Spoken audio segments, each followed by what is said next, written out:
However, every human being still carries, this is the truth, passed on genetically from the distant past in humanity, is an enormous amount of human pain. Because if you look at human history, you see how much pain humans have created because of their mental dysfunction, how much pain they have created for themselves and other humans. They've done just the suffering has been dreadful that humans have inflicted on each other and themselves continuously. The cruelty, the torture, murder, continuous warfare, violence. And of course that leaves a residue. It probably, if you approach it from a scientific, external, physical viewpoint, probably the DNA of every human being has built into it pain also. And that's, you come into this world already with an energy field of human pain. That is the human condition. And it differs. Some humans have more of it than others. It doesn't necessarily mean that you are closer to spiritual realization if you have less pain. The opposite may be the case, because you want to be free more if you have more pain. This is what we call the pain body. Inherited pain from the past. The genetic pain, the racial past of humanity, sometimes the past of a particular country becomes incorporated into each person's pain body who lives in that country and is born in that country. The past of a race also. So every country has also their collective pain body. This country has a collective pain body which is there, less than some of the collective pain body that certain of the old European countries have, where there's even been even more violence over more centuries and millennia than here. A large part of the collective pain body in this country that has become part of everybody's pain body has to do with certain acts of violence that were perpetrated as this country was colonized and discovered, to do with black people, enormous amount of violence inflicted on them and the native people. So that has what has been done to them, again through human madness and dysfunction, has seeped into the collective pain body. And it is something that every human being then has some of that carried inside. And then comes the personal aspect. You're a child and your parents have a pain body. And you see that around you, that energy. And things are done to you by an unconscious world, at school, the educational system. So further pain is added in childhood, emotional pain. And every emotional pain you suffer leaves a residue, an energetic residue inside you. And it joins the pain that is already there. A field of emotional heaviness, contraction or tightness. Life energy that is trapped. And so humans carry that inside. And it is usually personalized and mistaken for my problem, my personal pain. The pain body in humans, as you probably know already, is sometimes dormant and sometimes active. In some humans it's mostly dormant and only comes twice a year, maybe Thanksgiving and Christmas when they meet their family. But in most humans it comes periodically, it needs to renew itself, the energy rises, the emotion is triggered by an event, something somebody says or does, and then suddenly an enormous reaction comes. That has nothing to, the triggering event is usually quite small, but the reaction is one of enormous pain, anger or fear or deep sadness, out of proportion to the triggering event, but you don't see that when it happens. You believe that this event caused you to feel that. Or this person, when he made this insensitive remark, caused you to feel this enormous amount of pain. It just happened that this insensitive remark had a certain similarity with your pain body. It said something about you, it didn't acknowledge your existence, and your father and your mother never acknowledged your existence. So that kind of thing can easily trigger, if that's where the trigger lies for your pain body. Then enormous emotional pain arises and immediately moves into your thought structures and will dictate what you think. It will also then feed on your thoughts, which are then angry thoughts or fearful thoughts or depressed thoughts, and it will feed on every thought that you can think. What is happening now is you are indulging in pain. Not you. You've become the pain body, and you're loving every minute of it. Now the consciousness that you are has become dormant, so to speak.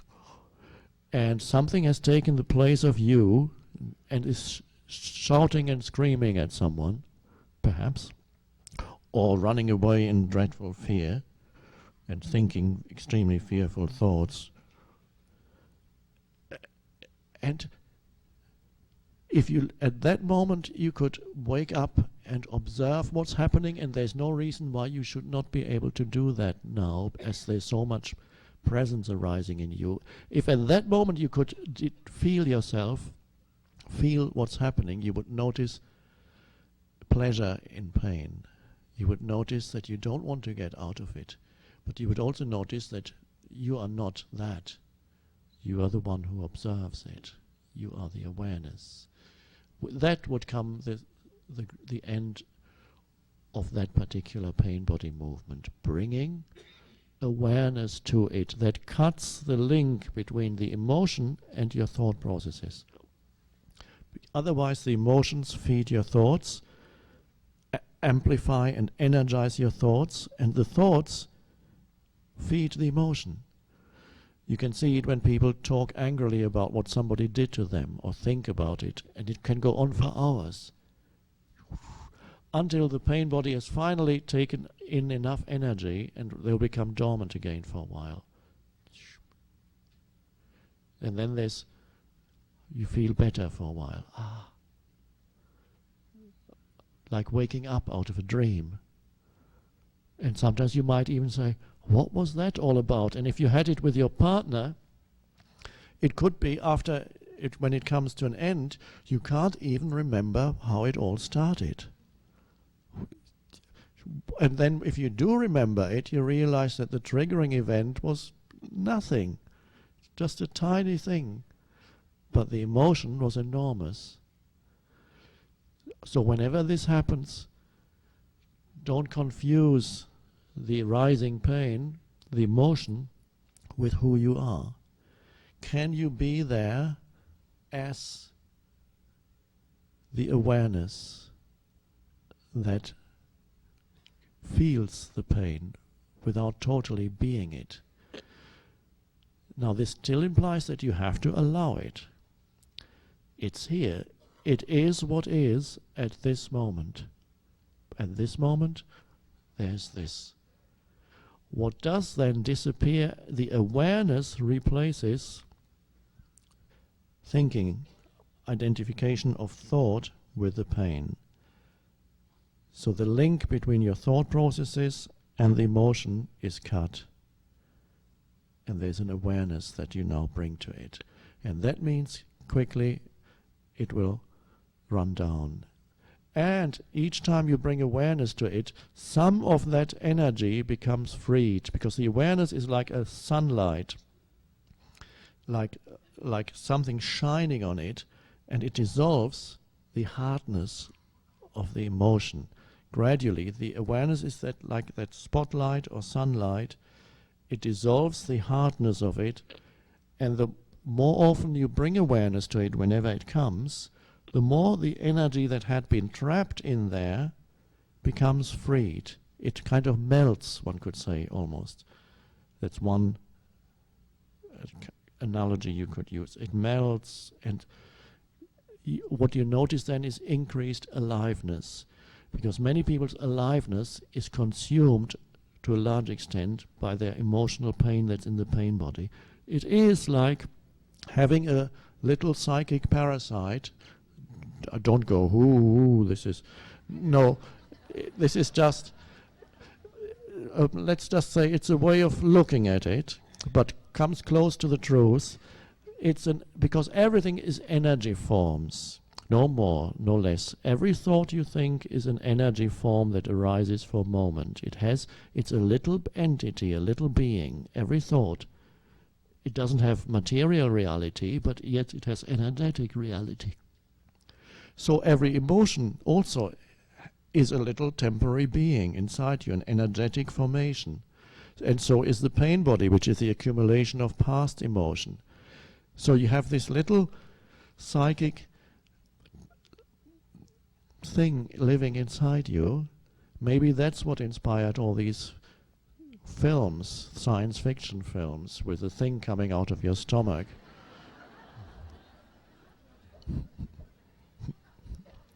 And maybe that is the meaning, because if you go back to the Old Testament, on almost every page you read Jesus met somebody with an evil spirit inside, and when Jesus put attention on that person and just looked, often the evil spirit would depart.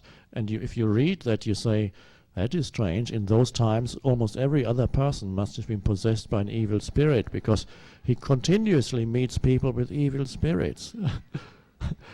And that's just one way of looking. Nowadays, it's not so helpful to say that. Modern humans need a different way of looking at it. And yet the reality is the same. If we say evil spirit, we make it too difficult. But there's some reality there.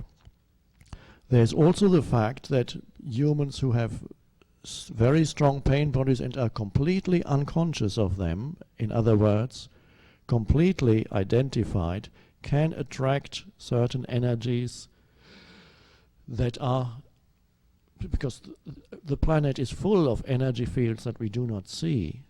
So a very strong pain body can attract from somewhere else as an energy field that corresponds to the vibrational frequency of that pain body. And then that would magnify the pain that's already there. So a large part of violence that's perpetrated by humans is perpetrated by humans who are possessed by their pain body and are totally unconscious. Totally unconscious. If that could be taught at schools, the simple fact that you can be aware of emotion inside you as it arises, and a 6-year-old can learn that.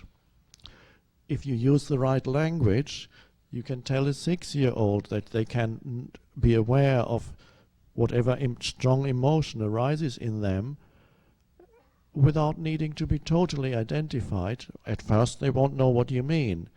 At first you may have to say it after the child's pain body has had an episode of screaming or shouting or withdrawal, and then say, there, what was that? Pointing it out. Gradually enabling the child to see it.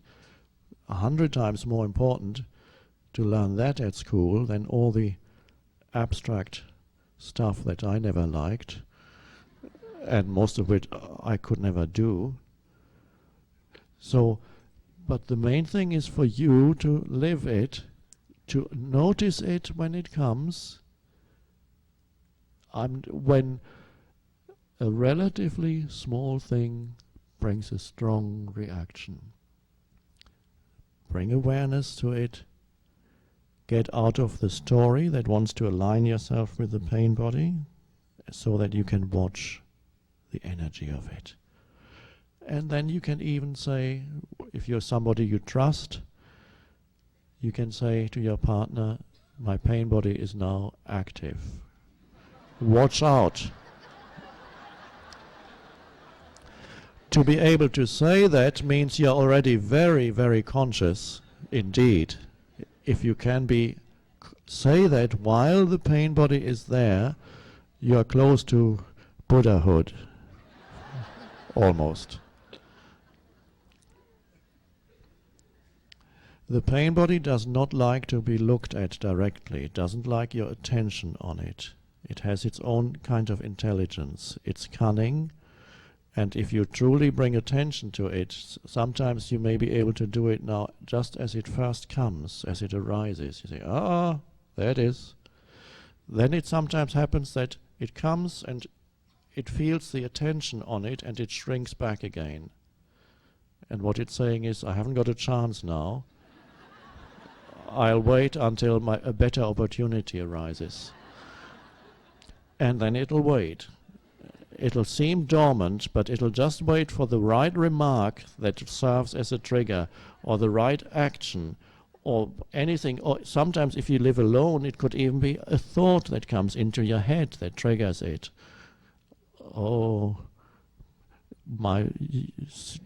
Just a thought that confirms that you are indeed a victim of life. And suddenly, and so how long the pain body stays active varies from person to person. It could be, the more conscious you are, the more quickly the energy passes. And then it may come again, but a little bit less. Each time a little bit less. But it could take how long? Nobody knows. Depends very much on the density. Until you're completely free, it doesn't really matter. It is there to teach you to be aware. That's what it's there for. It's great if you have it, and that gives you also the motivation to bring awareness into your lives, because do you want to suffer forever? Do you want to mistake that for who you are for the rest of your life? It's a wonderful motivation. Being in the body is an extremely helpful thing, to be in the body when you're feeling fine, because then it's easier to be there to catch it with your attention, because there too you can feel it inside your body where the emotion is. If you're always in the head, it's much harder to be there and catch the pain body when it arises as an emotion in the body.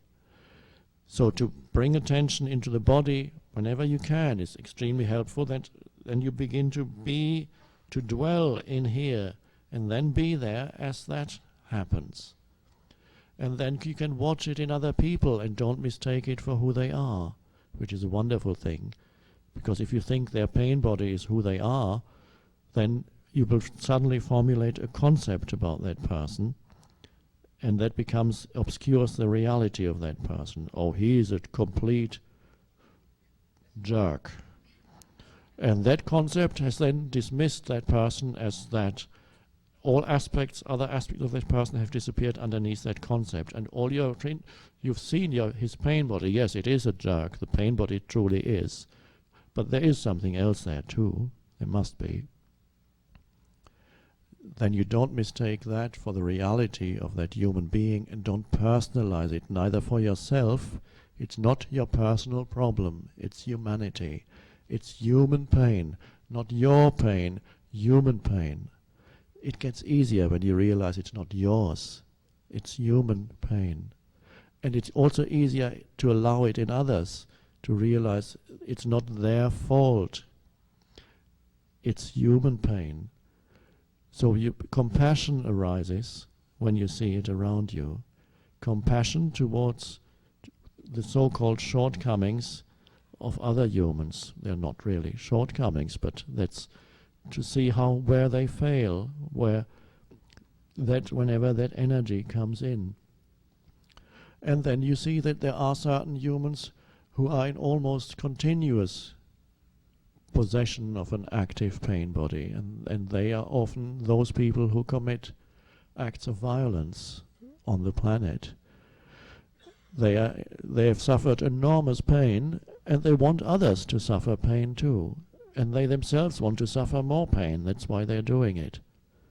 It's completely dysfunctional, but again, once you see it, and underneath all that, even in the most violent person, there is the unconditioned consciousness, the space, the essential reality of I am, that has never been touched by anything that they did, no matter how dreadful it has been. There is hidden underneath the hell that lives in some people, there is still the original purity and innocence of their being that has nothing to do with the form. And there have been cases of murderers and others who committed dreadful acts, who suddenly, through enormous suffering, suddenly their entire pain body dissolved. That can happen in rare cases, that all at once, through enormous suffering, perhaps an hour before they're going to execute you, or a few days, or a few weeks, or months, suddenly all that which is not you, but had pretended to be you, goes, and something emerges that is almost another being, but it's the essence of who you are. So, and that is beautiful when it happens. The greatest amount of pain is perpetrated by the collective pain bodies of nations, tribes, religions, any collective identities. And they carry their collective pain body, and the collective pain body wants the same as the individual pain body, which ultimately there is no individual pain body, but when it manifests as the collective wants to inflict pain and wants to suffer more pain. And so humans have been engaged in warfare ever since the beginning of recorded history and beyond. And it's only the individual that can become free. We cannot have a social program unless the individual has become free. No matter how you want to change the structures of society, and a great attempt was made through communism, which was a wonderful idea at the beginning, equality for all, no personal possessions, everybody the same rights, everybody the same status. It was a good idea. It came very early, before the mind structures had undergone any change. So the idea came in, the old mind structures had not changed. So very quickly the idea got perverted, and they created, instead of heaven on earth, hell on earth. First they thought they had to kill a few million in order to eliminate all those who stood in the way of the revolution in their own countries.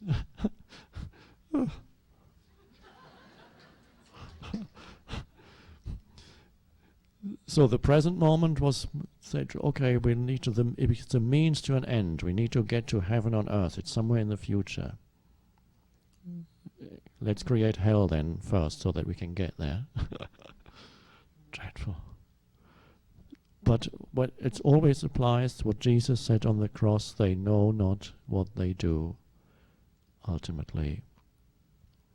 And the shift is now happening. It's happening here, in this room, as we sit here, as we realize that which is deeper than the person in us, that which is deeper than the what we thought of as personal pain that we felt inside us. And we realize, yes, you realize who you are.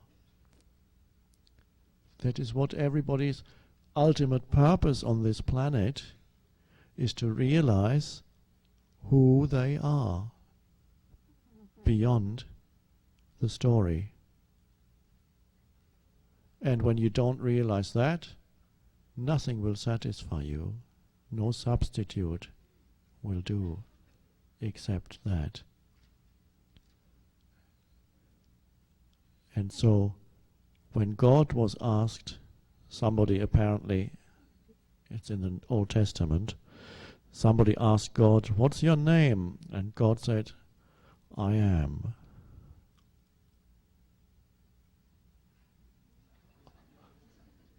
That's the entire truth is already contained in that. I am that I am.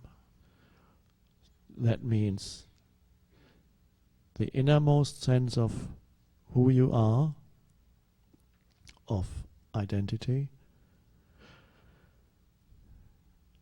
is one with the divine. It's where you and God merge. So there is a place in you where you and God are one.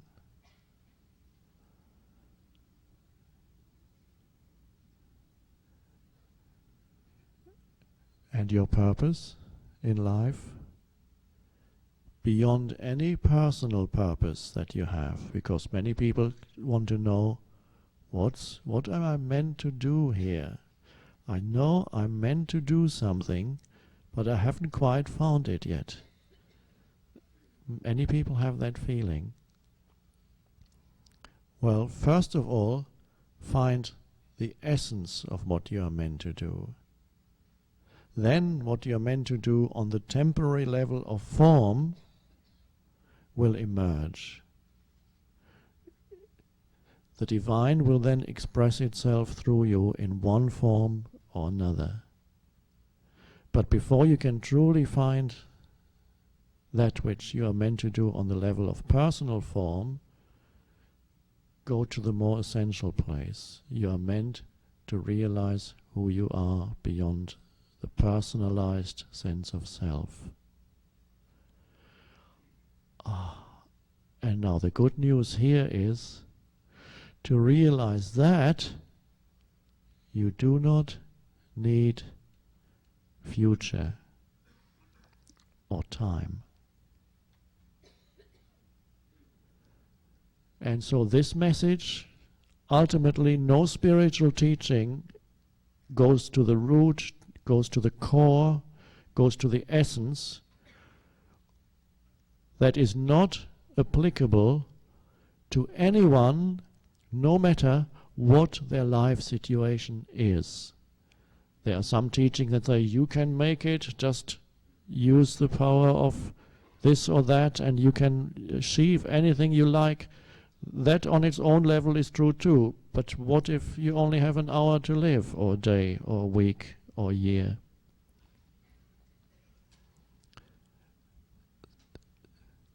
It does not require time for you to be yourself.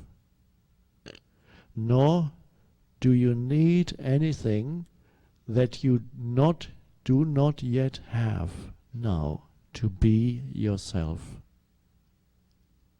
No more knowledge is required.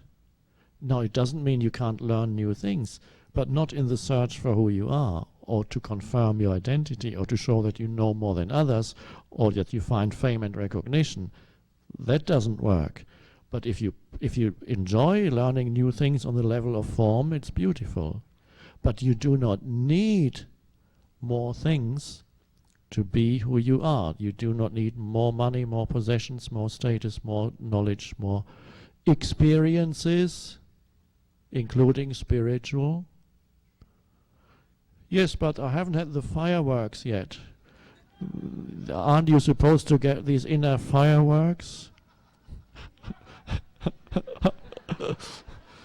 Well, some people have them, others don't, and it's in the nature of fireworks that they come and go.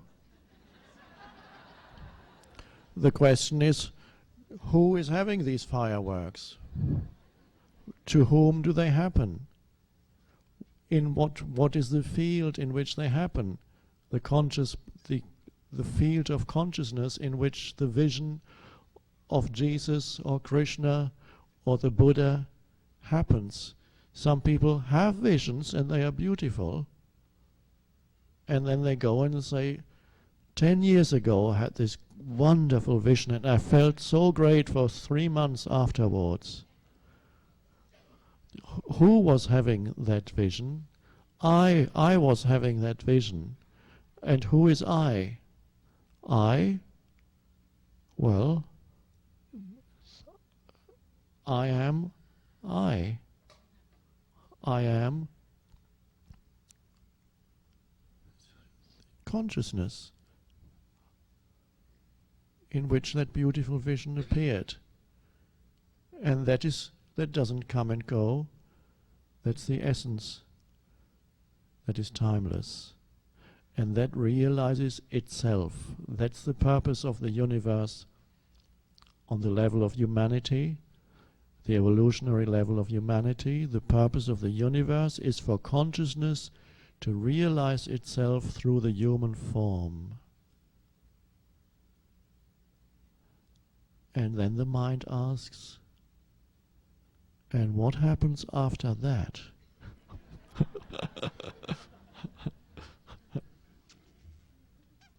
Now you may have noticed that's what the mind does. It says, what then? What next? It's better not to feed the mind with too much stuff that becomes imagination to the mind, but you become a self-aware cell in the totality of consciousness. And all these are just approximations. Words, we cannot use words to describe something that is totally beyond the realm of form, or of objects, or of phenomenal existence. You become, so to speak, a self-realized, just as this body has cells, the entire universe consists of, one could say, this is just an analogy, sparks of consciousness.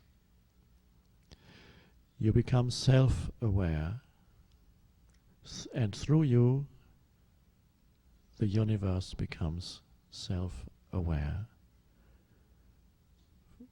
First, the universe played the game of form and the drama that comes with that, and enjoyed that tremendously for hundreds of thousands of years.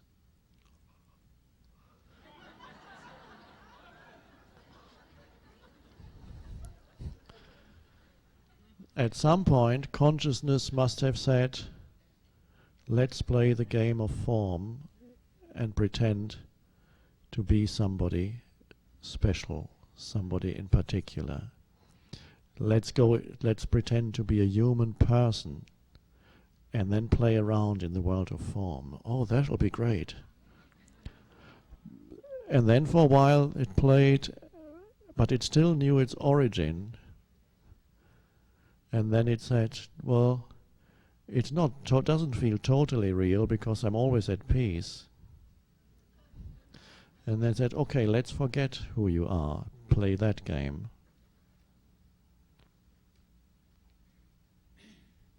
Ah, now we can really get into it.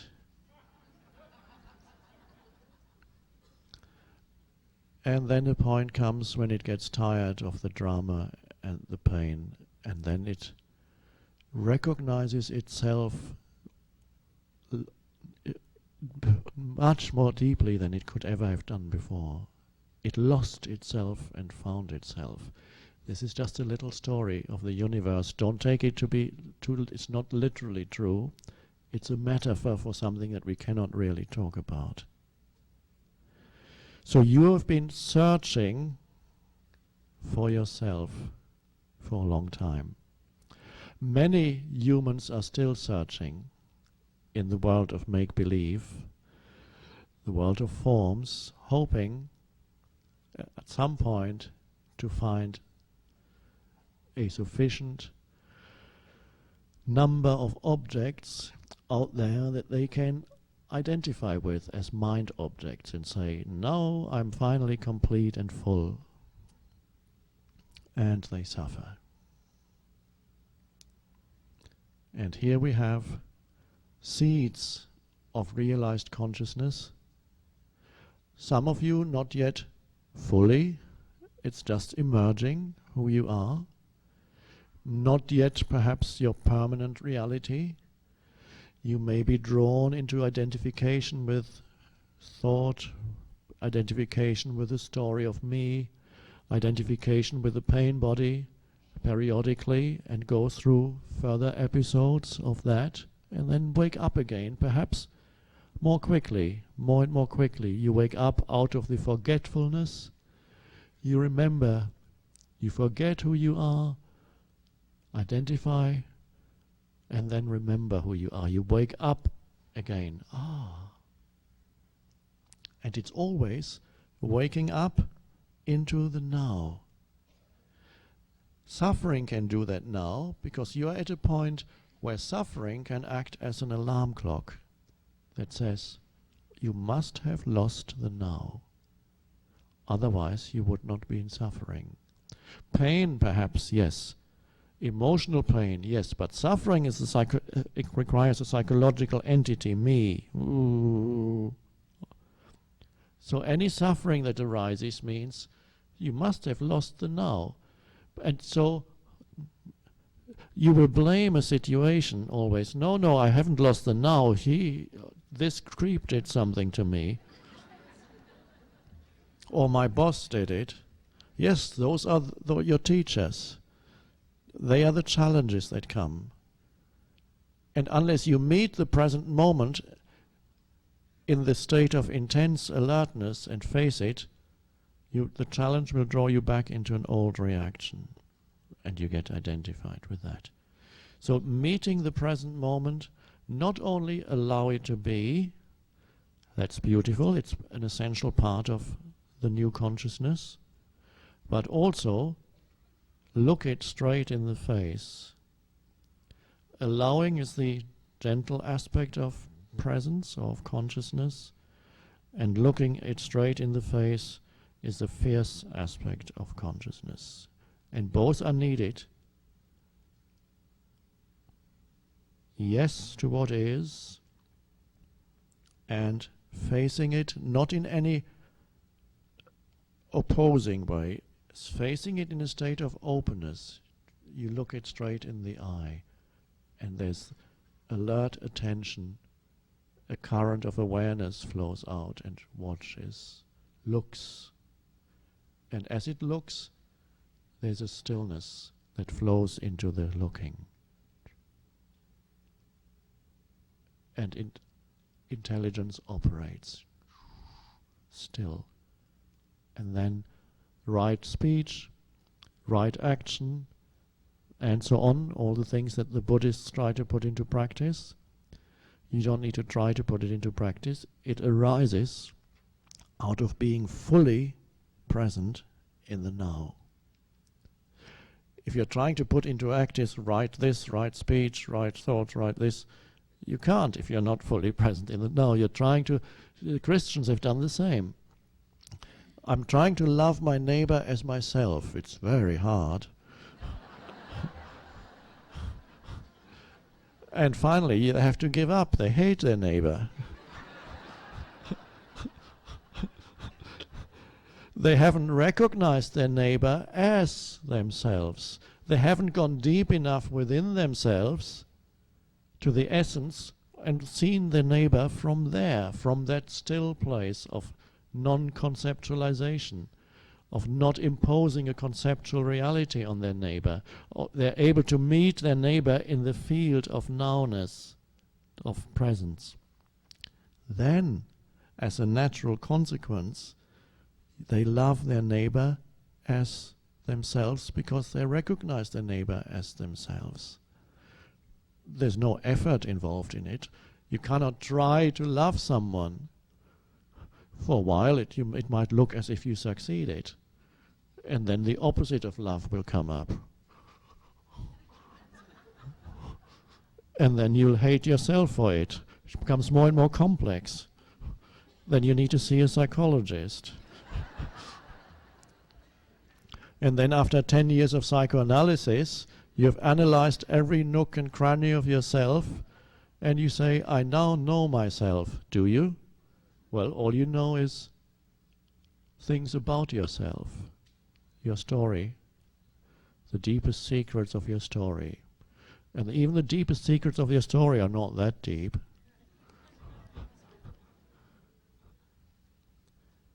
No time is needed to be who you are. Don't lose the now, or you lose yourself. Whenever it happens, that's fine too. You will notice it quite soon, and then it's step back. Use a portal or an exit point, as we called it, whatever it may be, the inner body, sense perceptions, yes to what is, allowing, or just enter the field of aware presence directly from past and future go just this. What is the problem at this moment? Is the question that reveals all your problems as mind-made constructs. If there is a problem at this moment, it will manifest as a challenge that is right in front of me, or the problem is something that requires action now, that I can do now and act. Beyond that, what is the problem at this moment? This is a good pointer, that question that can point you to reality. Whenever you feel burdened by your life situation, just a moment, let's check in here. The only thing that's ever real is this moment, and what is the problem at this moment?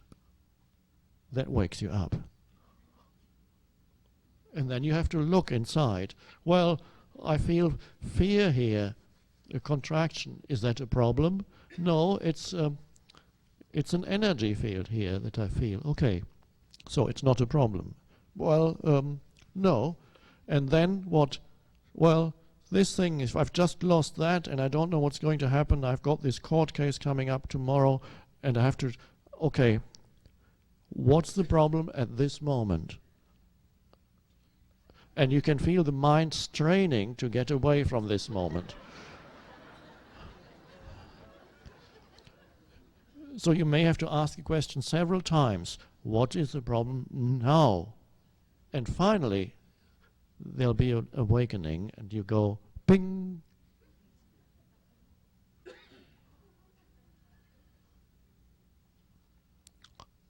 There is no problem now. Thank you.